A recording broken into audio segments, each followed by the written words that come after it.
Yesterday, 20 people were found hung above bridges in Mexico. Some were hung by their ankles because they no longer had.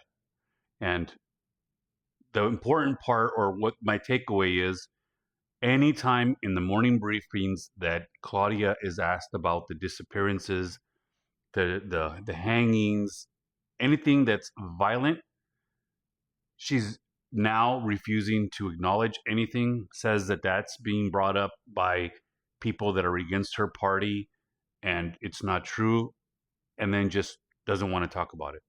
And then other people will get up and ask her about the disappearances. No, we're not going to talk about that.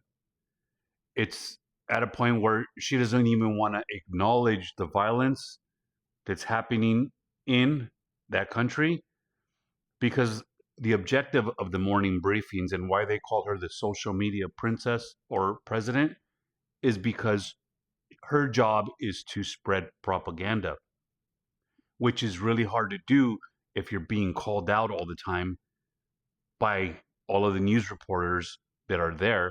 That's why they're now being censored and told you'll get kicked out of here if you don't report as we tell you to report, for a lack of a better way of saying it. Um, they're really trying to structure the messaging, the propaganda that's coming out of these morning briefings, because they're losing control. You can see that they're losing control. The citizens won't shut up, so they're going to be shut up. Eventually, I could see them stopping people like myself who are not in Mexico from talking about it.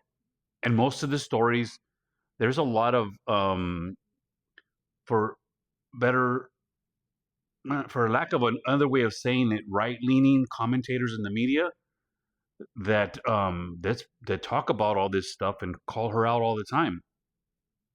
So it's not only the citizens, it's their mainstream media that's calling her out for all this. And it's getting to the point where, in my opinion, and the opinion of the citizens in Mexico, they're losing control of the narrative.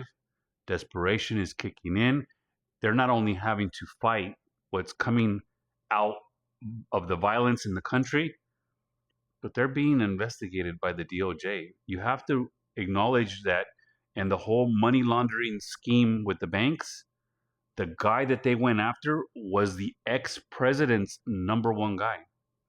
That's who is involved in all the money laundering, which many citizens say that the previous president of Mexico was one of the worst corrupt cartel presidents they've ever had.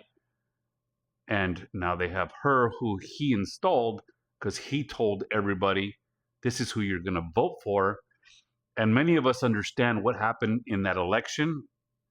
We're not really allowed to talk on it, but there was a lot of people that were in the way that were removed.